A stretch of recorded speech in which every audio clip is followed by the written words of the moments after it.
ဝါတော်လေးတစ်ခုရဲ့အတွင်းစီမှာအသက်25နှစ်အရွယ်ညရီလိုအမေရှိတဲ့မိန်းမရွယ်တယောက်က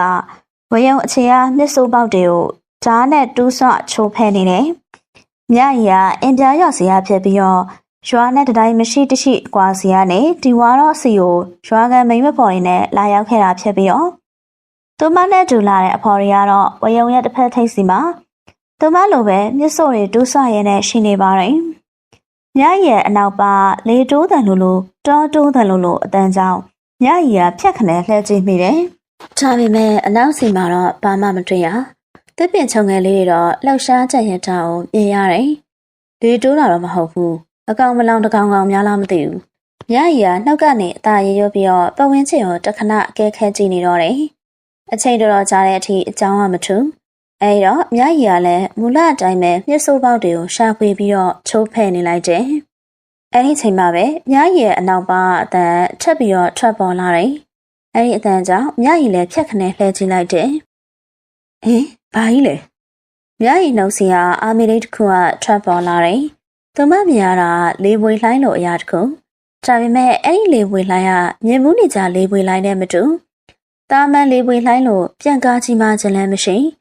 အရွယ်အစားနဲ့ပုံတဲ့အရက်9ပေလောက်ရှိမဲ့လူတစ်ယောက်ရဲ့အသွင်လို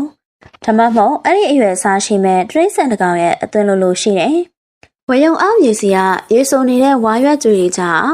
အတော်တန်၆သိတဲ့ဝါရွက်ကြွေတွေကအဲ့ဒီအရာစီမှာလှည့်ပတ်နေတယ်။ညရီလည်းကြောင်အန်းပြီးကြည့်နေတော့မှပဲအဲ့ဒီအရာသူမရှိရာစီကိုတစ်ချိန်တိုးဝင်လာပြီးတော့ညရီတယောက်ကလည်းလေးဝေလှိုင်းစီမှာလွေမျောမြောက်တက်သွားတော့တယ်။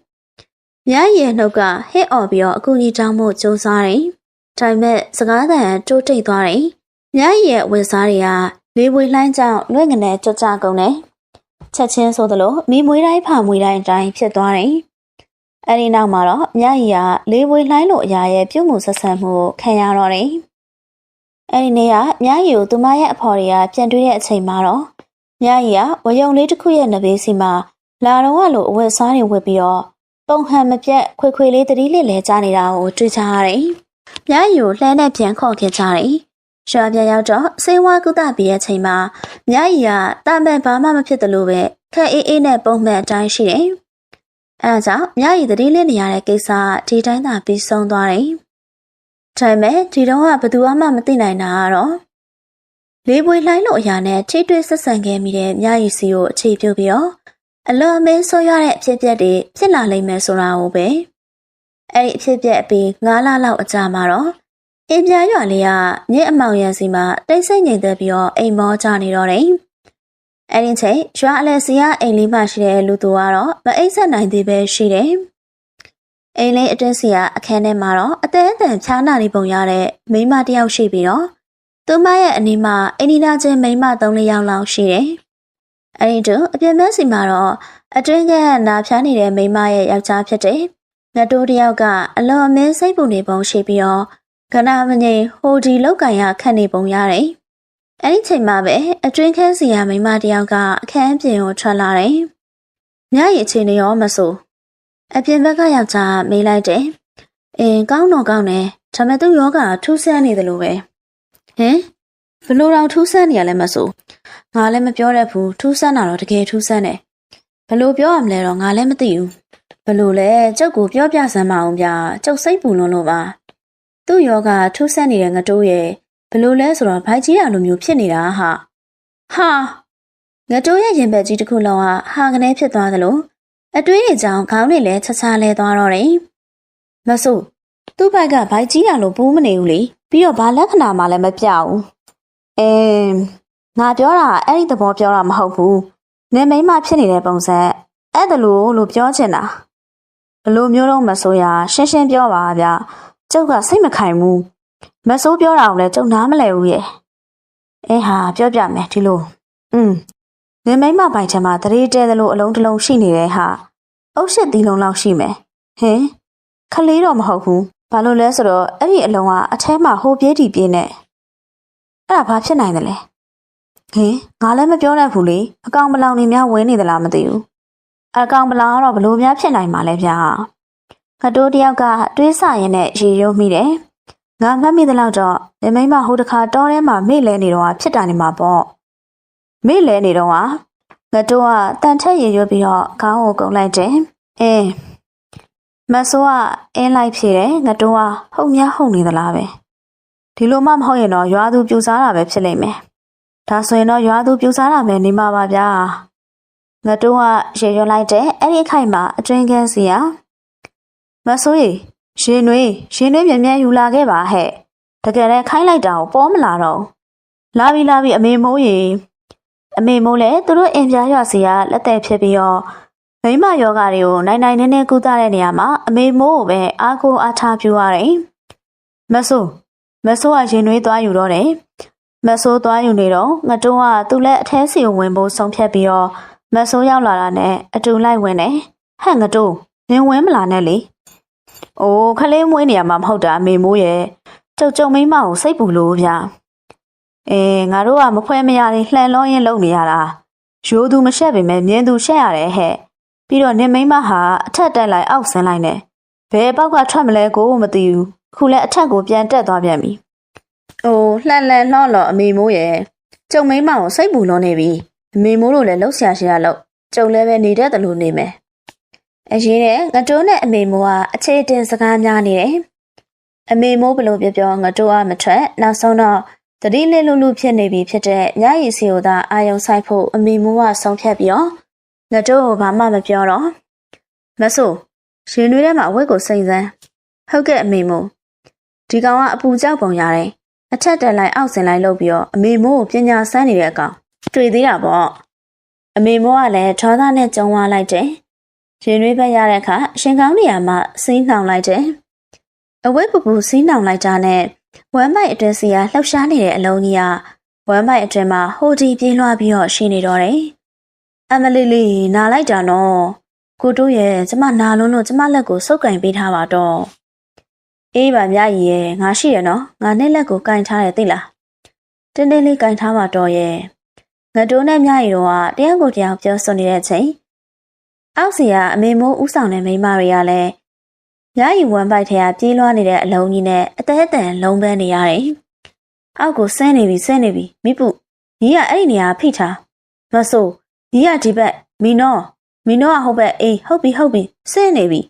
မဆိုးတို့တတိုင်းကညရီဝမ်ပိုက်အတွင်းကအလုံးကြီးပြေးရစီကိုလိုက်ဖိထားပြီးတော့အမေမိုးကတော့ဟိုတီလိုက်လံပြီးတော့နှိမ့်နေပြီးတယ်။အမေမိုးရဲ့အတန်ကလည်းအခန်းအတွင်းမှာပြန့်လွင့်နေတော့တယ်။ဆင်းနေပြီညရီနေချောက်တွေကိုကားထားအဲ့ဒီကောင်ထွက်တော့မယ်အမေမို့မြာရီကနာကျင်လုံးနေတဲ့ချာခြေရောက်ကိုငကူထက်ချက်ကားလိုက်တယ်အလုံးကြီးကလည်းစီးကုံအနာကိုရှောင်းလာတယ်အမေရဲ့နာလုံးလို့တေးရပါတော့မယ်မြာရီရဲ့အတန်ဆူဆူကထွက်ပေါ်လာတယ်အမေမိုးကလည်းရေနွေးဘက်ကိုထပ်ယူပြီးတော့မြာရီရဲ့ဝမ်းပိုက်တစ်ခင်ကိုအုပ်လွှမ်းလိုက်တယ်အလုံးကြီးကစီးကုံအနာမှာရှစ်တီကနေပြီးတော့မရမကရုံးကန်လှုပ်ရှားနေတော့တယ်မရတော့ဘူးကျမတေးရတော့မယ်မြရီနင်အားတင်းထားစမ်းဟုတ်တယ်ငါတို့ရှိတယ်နည်းနည်းအားဆိုင်လိုက်နင်မသေးစေရဘူးမြရီရဲ့အော်ဟစ်တန်တဲ့အတူအားပေးရိုင်းမင်းတန်လေးကညံ့စီသွားတော့တယ်အဲ့ဒီအခိုင်အလုံးကြီးကစီးကုန်နေရစီမှာပဲရုတ်တရက်ငြိမ်သွားတော့တယ်ငြိမ်သွားပါလားအောက်ကိုဆက်မစင်းပဲငြိမ်သွားပြီဘာဖြစ်တာမှန်းမသိမဆိုင်တို့မိန်းမတွေကငိမ့်နေတဲ့အလုံးကြီးကိုကြည့်ပြီးတော့တယောက်တစ်ပေါက်ပြောဆိုတယ်။ဒီကောင်ကထွက်เสียရှိတာမထွက်ဘဲငိမ့်သွားတယ်ပေါ့။ဂျင်းနဲ့ငါတွေးကြပြီလေ။အမေမိုးကချိန်သွားတယ်။အဲဒီနောက်ရှင်တွေဝက်ကိုထပ်ယူပြီးတော့အလုံးကြီးရှိရာစီကိုထိကက်လိုက်တဲ့အခါကိုရင်းစီကအတန်တွေထွက်ပေါ်လာပြီးတော့မြရီတယောက်ကဤကနေအော်ရင်နဲ့အကျော်ဆက်ပြီးတော့လူကကော့ကလန်ထိုးသွားတော့တယ်။မြရီအကောင်လုံးကမြရီကိုစိုးရိမ်ကြီးနဲ့လောက်ခေါ်မိတယ်။အဲဒီခိုင်မြရီရဲ့စီးကုံအတွင်းမှာရှိနေတဲ့အလုံးကြီးကရုတ်တရက်အင်အားပြင်းနဲ့အထက်ကိုတစ်ချိန်တိုးဆန့်တက်လာပြီးတော့လေချောင်းစီကနေတစ်ဆက်မြရီရဲ့ပါဇက်ကနေအပြင်စီကိုဝုန်းကနေခုန်ထွက်သွားတယ်။အလုံးကြီးစီကလွတ်ပြန်လာတဲ့ပြလှဲတဲ့အလင်းရောင်တွေကအခန်းအတွင်းမှာလက်ခနဲ့ဖြစ်သွားတယ်။အလုံးကြီးကမြရီရဲ့ပါဇက်စီကနေခုန်ထွက်ပြီးရနဲ့ခေါင်မိုးကိုဖောက်ထွက်ပြီးတော့ကောင်းကင်စီကိုတစ်ချိန်တိုးတိုးတက်သွားတော့တယ်။မြရီစီကစိတ်လျှော့ကြီးသွားတဲ့ဒီအတန်ပြီးတော့မြရီကအကြောင်းတွေဆန်ဆွဲနေရတာနေဘုံကနေပြော့ခွေကျသွားတော့တယ်။စောရတယောက်ကအင်ခေါမိုးတစ်ခုထက်စီမှထိုင်နေမိတယ်။အဲဒီလိုထိုင်နေမိတဲ့အချိန်မှာ သူ့နဘေးဖက်အိမ်ခေါင်မိုးချစီကနေပြန်လှဲတဲ့အလင်းတစ်ခုကကောင်းကင်စီကိုတရှိန်တိုးတိုးတက်သွားတာကိုတွေ့လိုက်ရတယ်။အဲ့ဒီကအတော်မြင့်မြတ်ထိတက်ပြီးတဲ့နောက်မှာလေးကိုင်းတရံကွေးပြီးတော့အောက်စီကိုပြန်ကျလာတာကိုလည်းမြင်လိုက်ရတယ်။စောရအဲ့ဒီကိုအလွန်မင်းစိတ်ဝင်စားသွားတယ်။အဲ့ဒါကြောင့်ထိုင်းနေရချက်ချင်းထပြီးတော့အဲ့ဒီနေရာကြားရောက်မဲ့နေရာကိုမှန်းဆပြီးတော့အိမ်ခေါင်မိုးတွေတစ်ပင်တွေအထက်စီကနေတရှိန်တိုးပြေးလိုက်မိတယ်။စောရလည်းပြေးလိုက်ရင်နဲ့ရွာကိုလွန်ပြီးတော့ရွာပြန်ရောက်သွားတယ်။အဲ့ဒီအရာကတော့ရွာတစ်ဖက်ဝါတော်တွင်းကိုကျမယ်လို့ခံမှန်းရတယ်။အဲ့ဒါကြောင့်စောရလည်းပြေးနေတဲ့အရှိန်ကိုတင်လိုက်တယ်။လေမြန်လွန်လာတာမို့ပုံရိပ်အဖြစ်မြင်ရဖို့တော့ခက်ခဲ။ကောင်းကင်ကအရာဝါတော်အတွင်းစီကိုစိုက်စင်းစားပြူတဲ့အချိန်မှာစောရကလည်းဝါတော်အဆက်ကိုရောက်လေပြီ။အဲ့ဒီဝါတော်လေးကိုကျသွားတယ်။စောရလည်းနေရာကိုစိတ်မက်နဲ့ခံမှန်းမှတ်သားပြီးတော့ဝါတော့အတွင်းကိုဝင်လာခဲ့လိုက်တယ်။ဝါတော့အတွင်းမှာအမောင်တူကတိတ်သီးနေတော့တယ်။ဒါပေမဲ့စောရအတွက်ကတော့ဒီအမောင်တူကအတားအဆီးမဖြစ်နိုင်။ဘာဖြစ်လို့လဲဆိုတော့စောရငယ်ကလေးကအမောင်တူအတွင်းမှာနေဘက်လိုမြင်နိုင်တဲ့သူ။အဲဒါကြောင့်အခုဝါတော့အတွင်းကိုစောရတယောက်ကအခက်ခဲမရှိဝင်ရောက်လာတယ်။စိတ်မနဲ့ခံမှန်းထားတဲ့နေရာစီကိုရောက်ပြီးမဲ့ထူးခြားမှုတစ်စုံတရာကိုမတွေ့။အခုနတွေ့ရတဲ့ပြာလှဲတဲ့အလင်းရောင်ကစုံစုံမြုပ်ပြောက်ကွယ်နေတော့တယ်။ဘာများပါလိမ့်အလိုက်ကြီးလိုက်ခဲ့ပြီးမှကွာ။စောရလည်းမကြေမချမ်းရရွပြီးတော့အိမ်မှာကိုလေးလက်ဝင်နဲ့မွေးလူမွေးခင်ဖြစ်နေတဲ့ငိမ့်တယောက်တည်းရှိတာကိုတွေးပြီးတော့ပြန်ဖို့အတွက်ဟန်ပြန်လိုက်တယ်။အဲ့ချိန်မှာသူရှိတဲ့ဝယုံနဲ့ဘေးချင်းကတခြားတစ်ဖက်စီကဝယုံအောက်စီမှာပြာလှဲတဲ့အလင်းစားတဖြည်းဖြည်းထင်ရှားတောက်ပလာတာကိုမြင်လိုက်ရတော့တယ်။စောရလည်းအဲ့ဒီနေရာစီကိုခြေတံလုံးလုံးနဲ့အလင်းမြန်ဆုံးသွားလိုက်တယ်။ဝယုံအောက်ကရာကိုမြင်လိုက်ရတာနဲ့စောရလွန်မင်းအားသင့်သွားတယ်။သူမြင်တဲ့အရာလူသားကလေးငယ်လိုမှင်စာလိုနဲ့တတ္တဝါလေးတစ်ကောင်အဲ့ဒီတတ္တဝါလေးရဲ့တစ်ခုလုံးစီကပြာလှဲတဲ့အလင်းတွေတောက်ဖြာပြီးတော့အချင်းရှိလာမှပန်းသီးလုံးသက်တာအဲ့ဒီအရာလေးကကလေးငယ်တယောက်လိုပဲပျော်ပျော်ရွှင်ရွှင်နဲ့ခုံပေါက်ရှိမောနေတယ်။စောရလည်းအဲ့ဒီအရာလေးကိုဘာရမဲ့အသေးချမသိမြင်နေရတာကတော့တော်တော်ကိုချစ်စရာကောင်းတယ်လို့ထင်မိတယ်။ဒါကတစိတကောင်မကောင်းဆိုးရတကောင်တော့မဟုတ်တယ်ရလို့တွေးမိတော့တယ်။အဲ့ဒါကြောင့်ဖမ်းဆီးဖို့ကိုဆုံးဖြတ်ပြီးတော့ရုတ်တရက်ပဲခုန်ထွက်ပြီးတော့ဖမ်းဆီးလိုက်တယ်။အဲ့ဒီအရာလေးကစောရရဲ့လက်ထဲမှာဖမ်းဆီးခံလိုက်ရတယ်။အလေးရောက်နေရလဲဖြက်ခနဲ့မှေးမိန်သွားတော့တယ်။စောရရတယ်သူ့ရဲ့လက်ထဲကဖမ်းဆီးမိထားပြီးဖြစ်တဲ့တတ္တဝါလေးကိုအသေးချာကြည့်ဖို့အတွက်သူ့ရဲ့လက်နှစ်ဖက်ကိုအသားအရဖြေခွာလိုက်တယ်။အဲ့ဒီအခိုက်မှာလက်အတွင်းကတတ္တဝါလေးကအလင်းတွေဖြာကနေထွက်လာပြီးတော့အဲ့ဒီအလင်းတွေကစောရရဲ့မျက်လုံးနှလုံးနဲ့နှစ်ဖူးဆက်ချာနေရာစီကိုအပြင်းထန်တိုးဝင်တယ်။စောရလည်းလမ်းဖြန့်ပြီးတော့အဲ့ဒီຢာလေးကိုပြစ်ချပြီးနှစ်ဖူးစီကိုလက်နဲ့အုပ်ကာဖို့ကြိုးစားတယ်။ဒါပေမဲ့မရသူ့ရဲ့လက်တွေကတစ်စုံတစ်ခုကဖမ်းဆီးချုပ်နှောင်ထားသလိုရှိတယ်။အလင်းရောင်ကနှစ်ဖူးစီကိုအစင်တစိုက်တိုးဝင်နေတော့တယ်။စောရလည်းဘာမှမလုပ်တတ်တော့အလင်းရောင်ကစောရရဲ့နှစ်ဖူးစီကိုကုံစင်တဲ့အထိအချင်းကြတိုးဝင်ပြီးတဲ့နောက်မှာတော့ရုပ်ကနေပြောက်ကွယ်သွားတယ်။စောရလည်းအဲ့ဒီနေရာစီမှာအယုတ်ကျိုးပြက်ဖြစ်ပြီးတော့လဲကျသွားတော့တယ်။အချိန်တော်ကြာပြီးတဲ့နောက်မှာတော့စောရပြန်ပြီးတော့တတိဝင်လာတယ်။ဒါပေမဲ့အခုနကဖြစ်စဉ်ကိုသူဘာမှမမှတ်မိတော့သလိုဘာမှလည်းတွေးတောသမှုမရှိဘဲနဲ့ပုံမှန်တိုင်းပဲဝါတော့ကနေပြန်ပြီးတော့ထွက်ခွာသွားတယ်။ဒီဖြစ်ရပ်တွေဖြစ်ပြပြီးတော့တလားလောက်အကြာမှာစောရတယောက်ကမြင်းနေရတဲ့မြင်ကွင်းကိုကြည့်ပြီးတော့အလွန်မင်းအားသင့်နေတယ်။သူမြင်နေရတဲ့မြင်ကွင်းကလေကွင်းပြင်တစ်ခုစီမှာလူတွေအများပြားသိဆုံးပြီးတော့တောင်လိုရာလုံးပုံနေတော့တယ်။ဘာအတွက်ကြောင့်များအခုလိုဖြစ်ရတယ်ရဲ့လို့စောရမသိသူရဲ့နောက်ကျောင်းကိုလည်းဘာမှပြန်တွေးလို့မရမြင်နေရတဲ့မြင်ကွင်းကတော့စောရအတွက်သွေးပြတ်ခြောက်ခြားစရာကောင်းလွန်းလာတယ်။ဘာကြောင့်များအခုမြင်ကွင်းတွေကိုသူရုတ်တရက်ကြီးမြင်ရတာလဲသူတကယ်မသိစောရကြည့်နေတော့မှပဲအလောင်းတွေကြားအလောင်းတစ်ခုကအသက်ဝင်လှုပ်ရှားလာတယ်။ဟာအဲ့ဒီအလောင်းကောင်ကြောင့်စောရရဲ့နှုတ်စီကထိတ်လန့်တကြားရေရွံ့မိတယ်။ကဲကြပါလှုပ်ရှားလာတဲ့အလောင်းကြီးစီကအသက်စောရအဲ့ဒီအလောင်းကောင်ကိုအသေးချကြည့်လိုက်တော့အဖေအလောင်းကောင်ကသူ့ရဲ့အဖေဦးဖိုးမောင်လက်ရှိမှာတော့သူ့ဖေဦးဖိုးမောင်ကသူရှိတဲ့နေရာစီကိုမှောက်ရက်သားတရွတ်ဆွဲပြီးတော့လာတယ်။စောရလည်းအဖေဖြစ်သူရဲ့အလောင်းကောင်ကြီးကိုကြည့်ပြီးတော့ဘာလို့မှမသိ အတွေးထဲမှာလည်းသူ့ဖေအခုလိုဘာဖြစ်လို့ဖြစ်ရတယ်လဲဆိုတာတွေးပြီးတော့ကြောင်အန်းပြီးတော့ငေးကြည့်နေမိတယ်။မကြာတခြားတဲ့အလောင်းကောင်တွေကပါလှုပ်ရှားလာပြီးတော့သူရှိရာစီကိုအလူရက်တွန်းဝင်ရုံရင်းဆန်ခဲလာကြတယ်။စောရလည်းအဲ့ဒီအချိန်ရကြောင့်နောက်စီကိုစုတ်ခွာထွက်ဖို့ကြိုးစားတယ်။ဒါမဲ့သူ့ရဲ့ခြေထောက်တွေကလှုပ်ရှားလို့မရ။မြေပြင်ကသူ့ရဲ့ခြေထောက်တွေကိုဝါးမြုပ်ဆုပ်ဆွဲထားတယ်။အဲ့ဒီချိန်မှာအလောင်းကောင်တွေကသူ့နားကိုရောက်လာပြီးတော့အလူရက်ပဲကုတ်ကတ်ကျွဲတက်လာတော့တယ်။အာ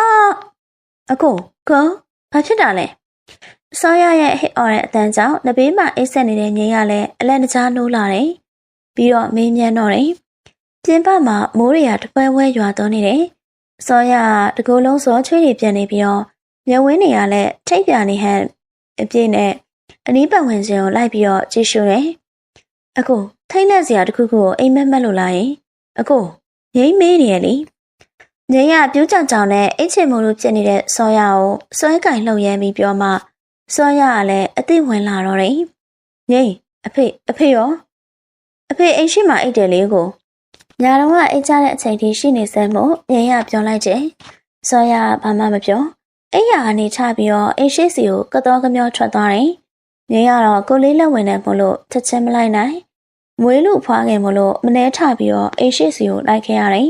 ။အိမ်ရှိမှာတော့စောရအိမ်ရစီမှာအဖေဖြစ်သူဦးဖိုးမောင်ကိုမတွေ့ရမို့လို့အိမ်တွင်းမှာတခြားနေရာတွေစီမှာလိုက်လံပြီးတော့ရှာဖွေတယ်။အကိုဘာဖြစ်နေရလဲလို့အဖေကဘာဖြစ်လို့လဲ။စောရရှာဖွေနေတာကိုရှက်ပြီးတော့ငိမ့်စီကိုအပြေးလှမ်းလာခဲ့တယ်။အကိုအိမ်မက်မက်တန်ငိမ့်ရဲ့အိမ်မက်ထက်မှာအဖေကိုလူသေးအလောင်းကြီးဖြစ်မြင်မဲ့ရတယ်။ပြီးတော့တခြားလူတွေလည်းသေးနေကြတယ်။အခြားအကြောင်းအရာတွေကိုသွေးနုသွားနုကာလအပိုင်းခြားတဲ့စီကိုရောက်နေပြီဖြစ်တဲ့ငိမ့်တယောက်ကသွေးလက်မှာဆိုရမို့စောရမပြောပြဘဲနဲ့ထိန်ချန်ထားလိုက်ရတယ်။အကိုရဲ့အိမ်မက်ပါပဲဘာကြောင့်များ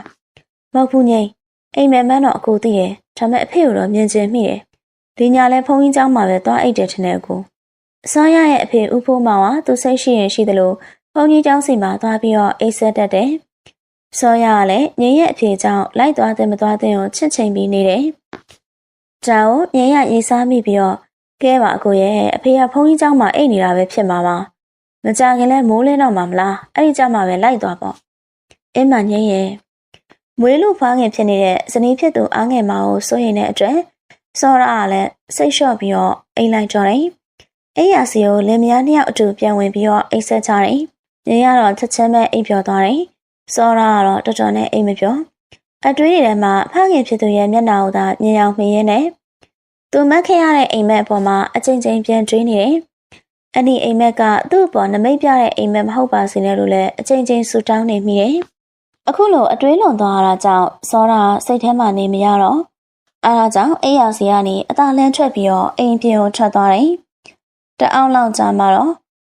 စောရပြန်ရောက်လာတယ်။သူကရွာဦးကျောင်းစီကိုသွားပြီးတော့အဖေဖြစ်သူကောင်းကောင်းမွန်မွန်အိတ်ဆက်နေတာကိုမြင်တွေ့ခဲ့ရပြီးဖြစ်တယ်။အဲဒါကြောင့်သူ့ရဲ့မျက်နှာစီမှာစိတ်ကျဉ်နေသွားတဲ့အရေးရောင်တွေကချိန်ဟပ်နေတော့တယ်။စောရကလည်းအိယာထဲကိုပြန်ဝင်ပြီးတော့လဲလျောင်းလိုက်တယ်။အချိန်ကမနက်လင်းလူပြီးဖြစ်တယ်။စောရမျက်ဝန်းအစုံကိုမိမ့်လိုက်တယ်။စိတ်အေးချမ်းသွားပြီမို့လို့တခဏအတွင်းမှာပဲမိကနေဖြစ်ပြီးတော့အိပ်ပျော်သွားတယ်။မနက်ခင်းအချိန်စောရတယောက်ကအိယာစီကမထားပြသေး။ဒါပေမဲ့အိတ်ဆက်ချင်းစီကတော့နိုးနေချပြီ။ခေါင်းထဲကညီစီစီဖြစ်နေတဲ့အတွက်ကြောင့်သာချက်ချင်းထားဖို့ဝင်လေးနေရတယ်။အမေအိမ်အရှိဘက်မှာရှိတဲ့ငိမ့်ကိုခေါ်တဲ့အတန်ဒီအတန်ကြောင့်စိတ်မနှံ့တဲ့အဖေဖြစ်သူကချွေးမဖြစ်တဲ့ငိမ့်ကိုသမီးလို့မခေါ်ဘဲနဲ့အမေလို့သာကြပြောင်းကြပြန်ခေါ်တဲ့အကြောင်းကိုတွေးပြီးတော့စောရာအိယာထဲမှာပဲနည်းနည်းချိုက်ချိုက်ပြုံးပြီးတော့တယ်။မငိမ့်ကိုစောရှိသလားဗျ။ဘာလို့လဲရှိရလေ။အိမ်ရှိရအော်ဒန်နဲ့အတူငိမ့်ရဲ့ပြန်ပြောတဲ့တစ်ဆက်ထဲကျုပ်ဖိုးတော်ရဲ့မငိမ့်တကြီးကကိုစောကိုနေလက်ကြတဲ့အစည်းအဝေးရှိရဆိုပြီးလာပြောခိုင်းလို့ဟုတ်လားကိုဖိုးတော်ဘယ်ချိန်တက်လဲစွန်းစားချိန်နဲ့သူ့အိမ်ကိုပဲလာခဲ့ပါတဲ့ဟုတ်လားပြောလိုက်မယ်စောရအိတ်ဆက်နေစေထင်တဲ့အတွက်ငိမ့်ရမနှိုးပေးပဲနဲ့သူ့စီတင်စကားဖြတ်ချလိုက်တယ်ကိုဖိုးတော်ပြန်သွားပြီးနောက်ငိမ့်ရအိတ်ခမ်းထဲစီကိုဝင်လာခဲ့လိုက်တယ်အကိုနိုးနေပြီလားအင်းငိမ့်အခုနကိုဖိုးတော်လာသွားတယ်အကိုအိတ်ရတဲ့ကနေအားလုံးကြားပါတယ်ငိမ့်ရဲ့အော်ဟုတ်ငိမ့်ရအကိုအိတ်နေတော့များလားလို့ ပြောပြီးတော့ငိမ့်ရပြုံးပါတယ်စောရာကလည်းငိမ့်ကိုအသားအရလှမ်းဖက်လိုက်တယ်ပြီးတော့ပူလုံးနေပြီဖြစ်တဲ့ဘိုက်ကလေးစီကိုမျက်နှာအပ်လိုက်ပြီးတော့ဘာလိုလိုနဲ့ကလေးလေးကိုမျက်နှာမြင်ရတော့မယ်နော်ငိမ့်ဟုတ်တယ်နော်အကိုအချိန်လေးကခဏလေးလိုပဲမွေးဖို့အတွက်ကိုငိမ့်ကြောက်နေလာရင်ဟိုလိုကြီးကြောက်စိတ်လုံးဝမရှိရတော့မဟုတ်ဘူးလေအဲ့တော့မကြောက်ဘူးလို့ပဲပြောရမယ်ထင်တယ်အခုငိမ့်ကတတိရှိသားပဲတတိရှိရမှာပေါ့အကိုရဲ့ကိုချစ်ရတဲ့သူအတွက်ပဲဘသူ့ကိုချစ်တာလဲအကိုကိုလေအကိုဟုတ်လို့လားငိမ့်ရဲ့အကိုကမယုံဘူးဆိုရင်လည်းအကိုရဲ့မှုသားအတိတ်ထိုင်နဲ့ငိမ့်စိတ်ကိုကြည့်ကြည့်ပေါ့အကိုတီးပြီးသားပါငိမ့်ရဲ့ငိမ့်ကိုဒီတိုင်းစတာပါငိမ့်သိပါရဲ့နော်အကိုခဲအကိုချတော့မနှက်စာစားလို့လည်းရနေပြီအကိုချတော့မယ်စောရလည်းအိယာဟာနဲ့ထားလိုက်တယ်အဲ့နောက်ကိုလေးလက်ဝင်နေမလို့အထားရခက်နေတဲ့ငိမ့်ကိုဆွဲထူလိုက်တယ်လင်မယားနှစ်ယောက်ကအိရှိစီကိုထွက်လာခဲ့လိုက်တယ်အိရှိကိုရောက်တဲ့အခါဖခင်ဖြစ်သူကိုမတွေ့ရအခုနောက်မှငိမ့်တဲ့စကားပြောနေပြီးတော့အခုတော့ဘဲကိုထွက်သွားပြန်တယ်မသိအဖေရောငိမ့်အပြင်ထွက်သွားပြန်တယ်အကိုအဖေမနှက်စာကိုစားသွားရလားစားသွားပါအကိုရဲ့စားသွားပါငိမ့်ကိုတော့အမေနဲ့ဆိုပြီးတကြီးကြီးခေါ်ရင်းနဲ့ကောင်းငယ်မကိုနှစ်ပကံတောင်စားသွားတယ်ဟုတ်လားစောရပြောင်းလိုက်တဲ့ငိမ့်ကမိမကောင်းလေးပြပြတတခင်မုန်းတဲ့ရဲ့ဖခင်ဖြစ်သူကိုသူမရဲ့ဖခင်အရင်ချလို့ပြုစုပေးနေတတ်တယ်တော်ရုံဆိုရင်တော့စိတ်နှက်တဲ့သူကိုဘယ်သူကစိတ်ရှင်နိုင်ပါမလဲငိမ့်ကတော့အဲ့ဒီလိုမဟုတ်အဲ့ဒီအတွက်စောရကခြေနဲ့ရတာအမှန်စောရတွေးတောနေမိတော့ငိမ့်ကမနှက်စာပြင်ပေးနေပြီစောရမနှက်စာကိုစားလိုက်တယ်ကောင်းချင်းမောက်တဲ့ငချောင်းတကယ်ကိုလိုက်ဖက်တဲ့မနှက်စာငိမ့်ကတော့အချက်ပြုတ်လက်ရကောင်းတဲ့သူမလို့ဒီအတွက်ကိုလည်းစောရစိတ်ချနဲ့ပြန်နေအကိုငိမ့်ပြီးရင်ရွာထဲကိုခဏသွားအောင်မယ်ငိမ့်ကစောရအနာရောက်လာပြီးတော့ပြောလိုက်တယ်ဘာလို့ဆရာရှိလို့လဲငိမ့်မလေးငယ်တို့အိမ်ကိုစံကိစ္စသွားပြောရမှာကိုစံကိစ္စဘာအတွက်လဲစောရရွာအသက်နေရာစီမှာလေရီကိုရရှိပြီးတော့သူနဲ့အတူတရင်ငါးတယောက်ကိုခေါ်ထားပြီးတော့နှစ်ယောက်အတူလောက်ကင်စားတော့ဖြစ်တယ်အစာပိုင်းမှာစောရကလည်းအလုပ်ကိုမလုပ်တဲ့ဒါပေမဲ့ငားထားတဲ့တရင်ငါးစီကနေတင်ယူလောက်ကင်ရင်းနဲ့အခုတော့ကောင်းကောင်းမွန်မွန်လောက်ကင်ကျန်နေပြီဖြစ်တယ်နှစ်စဉ်ရရှိထားတဲ့စမားတွေကိုလည်းရှောင်းတန်တာရောင်းပြီးတော့ပိုတဲ့ဟာကိုအိမ်အနောက်မှာကြီးနဲ့တူလောင်ထားတယ်တလုံးလေးကဆန်လိုလို့ဆိုပြီးလာယူသွားတာအခုထိလာမပေးသေးလို့ဟုတ်လားဒါဖြင့်ငိမ့်ကတောင်းယုံပဲတောင်းခဲ့လိုက်တဲတာအကိုဝင်တဲခဲ့လိုက်မယ်ဟုတ်ကဲ့အကိုဒါဖြင့်ငိမ့်သွားလိုက်အောင်မယ်နော်တော်ငိမ့်ကအနားကနေထပြီးတော့ထွက်သွားတယ်စောရမနှက်စာကိုစားတော့ရင်နဲ့အိမ်မှာတယောက်တည်းကြံရခဲ့တယ်စားတော့ရင်နဲ့ညာတော့အိမ်မက်တွေကြောင့်စိတ်တရားလေးလန့်ထိုင်ပိုင်းနေတယ်လို့ခံစားရတယ်အိမ်မက်တွေကိုပြန်တွေးကြည့်မိတယ်လူသေးတွေမှအများကြီးအဲ့ထက်မှဖခင်ဖြစ်သူနဲ့ငိမ့်တို့ပါဝင်နေတယ်အိမ်ကအခုလိုအိမ်မက်မျိုးတစ်ခါမှမမက်ဘူးဒီအိမ်မက်ကိုထူးဆန်းတယ်လို့စောရခံစားမိတယ်နမိတ်တစ်ခုများလားမသိဒီလိုသာဆိုရင်ငိမ့်စောရရဲ့စိတ်တွေကတွေးမိရင်နဲ့ငိမ့်ကိုစိတ်ပူသွားတယ်ချက်ချင်းပဲစားနေတဲ့မနှက်စာကိုအလင်းအမြန်သိမ်းဆဲတယ်အဲ့နောက်အိမ်ကနေထွက်ပြီးတော့ငိမ့်အနောက်ကိုလိုက်ခဲလိုက်တယ်ငိမ့်သွားတဲ့မလေးငယ်တို့အိမ်ကရွာလယ်ပိုင်းမှာရှိပြီးတော့သူတို့အိမ်နဲ့တော်တော်လေးလှမ်းတယ်ကိုစောဘဲသွားမလို့တော့ဗျလမ်းခုလက်မှာနွားလဲတစ်စီးနဲ့ထွက်လာတဲ့ကိုပိန်ကနှုတ်ဆက်တယ်ငိမ့်စီကိုကိုပိန်ကမငိမ့်လေးကိုလမ်းမှာတွေ့ခဲ့တယ်ဟုတ်ကဲ့ကိုပိန်သွားလိုက်အောင်မယ်ဗျဟုတ်ကဲ့ကိုစောရလည်းခတ်တုတ်တုတ်ပဲလှမ်းခဲ့လိုက်တယ်မလေးငယ်တို့အိမ်စီကိုရောက်တဲ့အခါငိမ့်ုံမတွေ့မလေးငယ်ငိမ့်တယောက်လာသေးလားစောရလည်းအိမ်ရှင်တွေကိုမေးလိုက်တယ်လာတယ်ဆန်ယူမယ်လို့ပြောပြီးတော့ကိုစောရလာတဲ့မဲ့ပြင်ထားလို့မှားသွားတာဒါဆိုငိမ့်ရောဘဲထွက်သွားတာလဲဗျအနောက်ပိုင်းအမေမိုးတို့အိမ်ဘက်ကိုတက်ခဏသွားအောင်မယ်လို့ပြောသွားတယ်ကိုစောအမေမိုးစီသွားတယ်ဆိုတော့ဘိုင်းကိစ္စမိဖွားဖို့အရေးသာဖြစ်လိမ့်မယ်စောရလည်းငိမ့်နောက်ကိုလိုက်ဖို့ဆုံးဖြတ်လိုက်တယ်လက်ဗရာတလန်တန်တလန်တတိတခြားစီဆိုတော့မလေးငယ်တို့အိမ်စီကဆန်အိတ်ကိုတခါတည်းသာယူခဲ့လိုက်တယ်ဆန်အိတ်ကိုပခုံးစီမှာထမ်းပြီးတော့စောရဟာထပ်ပြီးတော့လမ်းလျှောက်ခဲ့တယ်အနောက်ဘက်ပိုင်းကိုရောက်တဲ့အချိန်မှာတော့ငိမ့်ရသူရှိရာကိုလှမ်းလာနေတယ်အတွင်းလုံနေပုံရတဲ့ငိမ့်ရစောရအောင်မမြင်ငိမ့်စောရလှမ်းခေါ်လိုက်ပြီးတော့အတန်လဲကျလူကိုလဲမြင်ပြီးတော့ငိမ့်ရလမ်းဖြန့်သွားတယ်ဟာအကိုငိမ့်နောက်ကိုလိုက်လာလားဟုတ်တယ်အခုကကိစ္စဝိစ္စပြီးလား ပြီးပြီကိုပြန်ရအောင်လေအော်အင်းလင်မယားနှစ်ယောက်ကအိမ်ပြန်လန်းစီကိုလှမ်းကြတယ်ငင်းကဗိုက်လုံးလုံးပူပူနဲ့အရှိရသွားစောရစံတုပ်ကြီးထမ်းပြီးတော့အနောက်ကလိုက်လေတော့လမ်းသွားလမ်းလာတွေကစနောက်ကြတယ်မောင်တထမ်းပဲတစ်ပိုက်ဆိုတာဒါမျိုးကွာဟုတ်ပါကိုစောရကျုပ်တို့တောင်အားကြမိမငင်းရီကျုပ်တို့လည်းအားကြမိတော့ဒီလိုစပြန်တော့လဲစောရတို့ကဘာမှပြန်မပြောတာလင်မယားနှစ်ယောက်ကပြုံးပြုံးလဲနဲ့တုံ့ပြန်ကြရုံပေါ့အေးစီကိုရောက်လေပြီငင်းကတောက်ရီအိုးစီသွားပြီးတော့ရေတစ်ခွက်ခတ်တောက်တယ်စောရအတွက်လည်းတစ်ခွက်ခတ်လာတယ်စောရကလည်းစံထုတ်ကိုတန်းရစီချပြီးတော့ငိမ့်ခတ်ပြီးရဲ့ရေကိုတောင်းလိုက်တယ်ငင်းကမောပန်းနေတဲ့ပုံစံနဲ့တန်းလျားစီမှထိုင်ချလိုက်တယ်မျက်နှာလေးကချွေးစာလေးတွေဆိုပြီးတော့မျက်ဝန်းတွေကတစုံတစ်ခုအတွက်ကိုတွေးတော့ရင်းနဲ့စိုးရိမ်နေပုံရတယ်ငိမ့်မောနေရလားတခုခုဖြစ်နေလို့လားယင်စောရငိမ့်ရဲ့နှပေးစီမှဝင်ထိုင်ပြီးတော့မေးလိုက်တယ်ငိမ့်ကစောရရဲ့မျက်နှာကိုမောကြည့်လာပြီးတော့အကိုငိမ့်ပြောလေဟုတ်ငိမ့်စိတ်ထဲစိုးရိမ်မိနေလို့ငိမ့်ကစိုးရိမ်မိနေတယ်ဘာလို့စိုးရိမ်တာလဲမီးဖွားဖို့အတွက်ကိုလားမီးဖွားဖို့အတွက်ကိုတော့ဟုတ်တယ်ကိုဒါမဲ့အဲ့ဒီလိုစိုးရိမ်တာလည်းမဟုတ်ပြန်ဘူးဘလို့ပြောရလဲငိမ့်ရဲ့အကိုနားလည်အောင်ပြောပါအောင်စောရငိမ့်ရဲ့မျက်နှာလေးကိုစစ်စစ်ကြည့်ပြီးမေးလိုက်တယ်အမေမျိုးပြောတာလေဟိုတလုံးဟာလေငါတို့မိမမြတ်ရီကိုအကိုသိရမလားသိရလေငိမ့်သူဘာဖြစ်လို့လဲသူကဘိုင်းမကြီးပဲနဲ့ကလေးမွေးတယ်လို့ဖြစ်တာတဲ့ဟင်ဘလို့ကြီးတော့ငိမ့်ရဲ့စောရငိမ့်စကားတော်မဆုံးသေးကြားဖြတ်ပြီးတော့မေးလိုက်တယ်နေပါအောင်ကိုရဲ့ငိမ့်ပြောတာကိုပြီးဆုံးအောင်လည်းနားထောင်ပါအောင်အင်းမငိမ့်ပြောအကိုကြားဖြတ်မပြောတော့ဘူးငိမ့်ကသူစကားပြောနေရင်အခုလိုကြားဖြတ်ပြောတာကိုမနစ်သက်အဲ့လိုပြောနေတိုင်းငိမ့်ကအမြဲတစေအခုလိုပဲပြောရတယ်အဲ့ဒါသူ့ဘိုက်ထဲကနေကလေးမဟုတ်ဘဲနဲ့အလုံးတစ်လုံးထွက်လာတယ်တဲ့ဟင်အလုံးကြီးဟလားဟုတ်တယ်ကိုအဲ့ဒီအလုံးကမထွက်ခင်ဘိုက်ထဲမှာရှောက်ပြေးနေရတဲ့ထွက်တော့လဲဓမ္မတာမဟုတ်ဘဲနဲ့ပါဇက်ကနေထွက်သွားတယ်လို့ပြောတယ်မြကြီးလည်းအဲ့ဒါဖြစ်ပြီးကြရအိပ်ရတယ်လဲသွားရတယ်လေငိမ့်လည်းအဲ့လိုဖြစ်မှကြောက်နေမိရဲ့ကိုငိမ့်ရဲ့အဲ့ဒါ तू ကဘိုက်မပူပဲနဲ့ဖြစ်တာမလားငိမ့်ကဒီလောက်ဘိုက်ကြီးပူနေတာခလေးဆိုတာသိကြပါတယ်စောရငိမ့်ကိုနှစ်သိမ့်စကားဆိုလိုက်တယ်အမေမိုးလည်းအဲ့လိုတော့ပြောပါတယ်ဒါဆိုလဲဘာလို့များတွေးမိနေသေးလဲငိမ့်ရဲ့မတွေးနဲ့တော့နော်ဟုတ်ကဲ့ကိုငိမ့်ကခေါင်းလေးညှိရင်ပြန်ဖြေတယ်စောရကလည်းမြကြီးကိစ္စကိုပြန်တွေးမိသွားတယ်ငတိုးမိမမြကြီးအဲ့လိုဖြစ်တာကိုရွာထဲကဘယ်သူမှမသိသတင်းလမ်းထွက်မလားတကယ်ဆိုရင်အကြီးအကဲရတော့သိတဲ့နယ်လို့စောရအထင်ရှင်းလိုက်တယ်ဒါနဲ့ငိမ့်မြကြီးကိစ္စအဲ့ဒီကိစ္စဖြစ်ခဲ့တယ်ဆိုတာရွာထဲမှာဘာသတင်းမှမကြားခဲ့ဘူးနော်ဟုတ်တယ်ကိုအမေမိုးကပဲအားလုံးကိုနှုတ်ပိတ်ထားတာ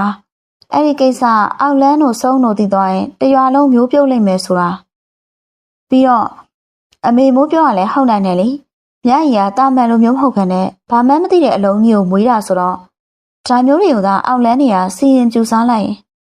ငယ်ကမိမပြပြအတွေးတွေတောင်တောင်အီအီနဲ့တွေးရင်းနဲ့ပြောပါတယ်အဲ့ဒီအလုံးကြီးကဘယ်ရောက်သွားတော့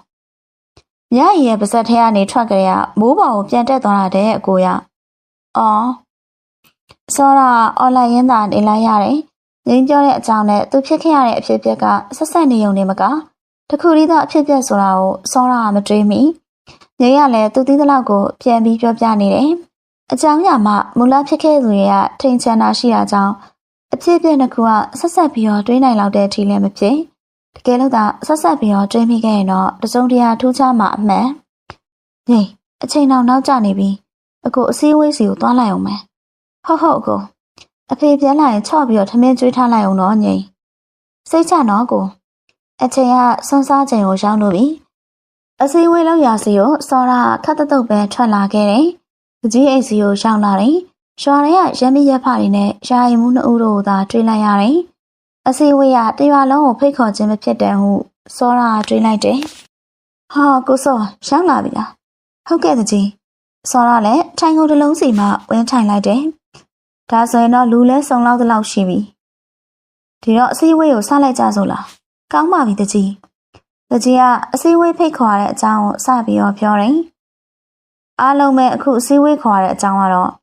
ကျုပ်တို့ရွာအသစ်စီကိုရောက်ခဲ့တာကလည်း2 နှစ်ကျော်3 နှစ်ကာလရှိပြီ။အရှိရနှစ်တည်းကလည်းအကြောင်းကြောင့်ဒိုကိုးကွယ်တဲ့ဖျားတကာကြီးမောင်ငထွားတည်ခဲ့တဲ့ရန်ပြေငိမ့်စီလေးကို ဗုဒ္ဓပူဇနီးရပွဲတော်မလုပ်ဖြစ်တာလဲကြားပြီလေအဲ့တော့လာမဲ့မိုးကုံတစောင်းမုံလာတယ်မှာပြန်ပြီးကျင်းပမလားလို့အဲ့ဒီအတွက်ကိုဒီကရက်မိရက်ဖလူကြီးသူမတွေခေါင်းဆောင်တွေကိုဖိတ်ကြားပြီးတော့တိုင်ပင်တာပါတကြီးပြောတာမှန်တယ်ငထွားတိုင်ခဲ့တဲ့ရန်ပြင်းငင်းစီလေးကိုဖျားပွဲတော်မကျင်းပဖြစ်ခဲ့တာအရင်အင်းပြားရွာဟောင်းမှာနေကြရဆိုရင်9 နှစ်ကျော်ပြီဒီတော့ကတိုင်ရေးပြည်ရေမကောင်းတာတကြောင်မိုးခေါင်ရေရှားတာတကြောင်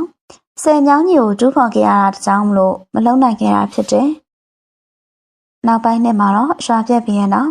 ရွာအသက်စိမ်မှာပြန်အခြေချပြီးတော့ဘဝတွေအတွက်နေထိုင်မှုအရေးတွေတည်ငြိမ်အောင်လှုပ်ဆောင်နေရတာမို့အဲ့ဒီအရေးကိုမပေးနိုင်ခဲ့ပြန်အခုတော့အဆဆအရရအခြေအနေပေးခဲ့ပြီကျုပ်ကတော့ဖျားပွဲတော်လုပ်ပေးမဲ့ကိစ္စကိုသဘောတူတယ်ချုပ်လည်းသဘောတူတယ်ဟုတ်တယ်ကန့်ကွက်စရာတော့မရှိဘူးအစည်းအဝေးတက်လာသူတွေစီကအတန်နေကန့်ကွက်သူကတအုပ်တယောက်တောင်မရှိစောတာထောက်ခံသူတွေမှမပါသေးကန့်ကွက်သမှုပြုဖို့ကလည်းမရှိငူငူကြီးပဲထိုင်နေတော့တယ်အကြောင်းကစောရရဲ့အတွေ့တွေကရှုပ်ထွေးနေတယ်ငထွားဆိုတဲ့နာမည်ကြောင့်စိတ်အစဉ်ကစောက်တရားမရလောက်အောင်ဖြစ်တယ်ငထွားစောရရဲ့ကျေးဇူးရှင်တက်သခင်ငယ်ကလေးကမိသားစုဘဝကိုဘာမှမသိရှိခဲ့ရတဲ့စောရရဲ့ဘဝကိုမိသားစုဆိုတဲ့အငွေ့သက်ကောင်းတွေပေးစွမ်းခဲ့တဲ့သူဖြစ်တယ်ပြီးတော့ရန်ပြင်းချင်းစီဒီလေဒီဖျားလေးစီကစောရနဲ့အတန်ကြာနေထိုင်ခဲ့ဘူးတယ်မနေ့ဆိုရင်ဖျားပရဝုံတဲကိုအချိန်ချင်းလှဲချင်းတန်ရှင်းစီတယ်အခုတော့အဲ့ဒီလိုမဟုတ်ကိုယ်ပိုင်မိသားစုနဲ့အိုးနဲ့အိမ်နဲ့ဖြစ်ခဲ့ရတာမို့ဖျားလေးစီကိုပုံမှန်မရောက်ဖြစ်တခါတလေရောက်ပြန်ပေမဲ့လဲကျင်းသမှုမပြုနိုင်ပြုလည်းမပြုဖြစ်ကိုစောခမရဖျားတကာရဲ့ညီဆိုတော့ဗာအများပြောချင်သေးလဲဗျာတကြီးရဲ့အတန်ကိုကြားမိပါမှစောရရဲ့အထွေးတွေကပြတ်တောက်သွားတယ်ကျုပ်ဘာမှပြောစရာမရှိပါဘူးဒါဖြင့်တော့ဖျားဝဲကျင်းပမဲ့အရေးကိုပထမဆင့်ဖြစ်တည်ပြုလိုက်ပြီနော်ကောင်းပါတယ်တကြီးဖိတ်ကြားထားတဲ့ရမ်းမိရဖတွေကထောက်ခံတယ်ဒီလိုဆိုပွဲတော်ကျင်းပရေးအစီအစဉ်တွေကိုမနေ့ဖြန်မှာထပ်တွေ့ပြီးတော့အကြမ်းမြင့်ရေးဆွဲရမယ်တပတ်ခါကျရင်တရွာလုံးကိုအစည်းအဝေးခေါ်ပြီးတည်ပေးမယ်အစီအစဉ်တွေကိုလည်းချပြမယ်ဒါအတွက်ကိုသဘောတူရဲ့လားတူပါတယ်ဗျာဟောကျုပ်ပြောသမျှကိုအငင်းဆန်မရှိသဘောတူနေတော့တာပဲဗျာတကြီးကလည်းပြုံးပြဲနေတဲ့မျက်နှာထားနဲ့ပြောတယ်အိုးတကြီးကလည်းဗျာခမားစီစဉ်ထားတာတွေကကောင်းလွန်းသမှုကျုပ်တို့ကဘာမှမပြောတာပေါ့ဗျရမ်းမီရဖတယောက်ကထပြောတယ်အမှန်တော့တကြီးကအရှွန်းဖောက်ပြီးတော့ထပြောတာသာအင်းပါဗျာကျုပ်တို့အင်းပြားရွာသားတွေကရွာပြက်ပြီးတော့အခုရွာအစ်စ်ကိုရောက်ခဲ့ခြင်းရစပြီးတော့တယောက်ကိုတယောက်တူကိုတူစိတ်ချင်းနားလည်ပြီးတော့ကိုချင်းနားလည်ခဲ့တာတကယ်ကိုဂုဏ်ယူကျေနပ်စရာပါပဲဗျာဒါကတော့အမှန်ပဲတကြီးရေအခုဆိုရင်လေရက်ထဲရွာထဲမှာရံပွဲပါညာဖြစ်ဖို့နေသသားလင်မယားချင်းတောင်ရံမဖြစ်တာကိုပဲကြည့်တော့လေအဲ့လိုပြောတာလဲဟုတ်မှန်တယ်တကယ်တော့အင်းပြားရွာသားတွေကတခါသေးဘူးပြင်ဖို့နားလဲတဲ့သူတွေသာတတ်မှတ်ရတော့မယ်ဖះပွဲလုပ်မယ်ဆိုတော့လေဖះထိုင်ကြီးကဖြစ်တဲ့ငထွားကိုသတိရမိပြန်ကောငထွားငချမ်းနှင်းဖြူတို့မိသားစုလေးတွေအတူတူမှပြန်ဆောင်ကြရလားမသိပါဘူးအသက်အကြီးဆုံးသောဘာကြီးထွေးရရေရွတ်တယ်ဒီစကားကြောင့်ကျန်တဲ့သူတွေကလည်းငထွားတို့ကိုသတိရလာကြတယ်စောရကတော့ပို့ပြီးအောင်ဆိုတယ်အစည်းအဝေးစခဲ့ရစကားမဆိုခဲ့တဲ့စောရကအစည်းအဝေးပြီးစီးတဲ့အထိစကားမဆိုသူ့ရဲ့စိတ်အစဉ်ကငထွားတို့မိသားစုတွေကိုလွမ်းဆွသတိရမိပြီးတော့တန်းတနေတော့တယ်ညအချိန်စောရနဲ့ညီတို့ကအိယာထဲမှာအတူလဲလျောင်းအိတ်ဆက်နေတယ်အစည်းအဝေးကပြန်လာပြီးကြရခင်မုန်းဖြစ်သူမျက်နှာမကောင်းတာကိုမြင်ရသတိထားမိတယ်အဲဒါကြောင့်မလိုအပ်ဖက်စကားမဆိုခင်မုန်းတဲ့နေသားထိုင်သားရှိတဲ့အထိနေပေးပြီးတော့ရှင်ဖွင့်လာရင်လည်းနားထောင်ပေးဖို့အသင့်ပြင်ထားလိုက်တယ်အမေအိယာထဲလျှောက်ပြီးတော့အိတ်ဆက်လူချိန်ထိစောရစကားပြန်မပြောညင်ကတပြင်းကိုမသိမသာခတ်တိုးတိုးလေးချပြီးတော့ညီးဖြစ်တယ်အဲဒီခိုင်စောရညင်ကိုထိဖက်လာပြီးတော့ညင်ရှင်းကိုချားတို့မနှင်းဖြူတို့မိသားစုတွေကိုညင်မမြင်ဘူးပဲဦးနော်ဟုတ်တယ်ညင်မမနှင်းတို့အကိုငထွားတို့နဲ့မဆောင်ခဲ့ဘူးဒါနဲ့မမနှင်းတို့ကဘာဖြစ်လို့တော့ကိုဘာမှမဖြစ်ပါဘူးညင်ရဲ့ကိုထွားတို့နဲ့အဆက်အသွယ်ကပြတ်နေတော့မယ်နေ့လေကအစည်းအဝေးမှာဖျားပွဲလုပ်ဖို့တိုင်ပင်ကြတယ်လေဖျားလေးကကိုထွားတဲခဲ့တာပေါ့ကျန်တာတွေကတော့ညင်ကိုအကိုပြောပြခဲ့ဘူးတယ်မလားဌာပနာအဖောက်ခံရလို့တရုတ်ပြည်ရဲ့အထိအကိုတို့လိုက်ရတယ်ဆိုတာအကိုပြောပြတာကိုညင်အသေးချာနားထောင်ခဲ့ရပါတယ် ဆက်ပြောပါအခုအဲ့ဒါဖျားပွဲလုံးမဲ့အကြောင်းကိုပြောလာတော့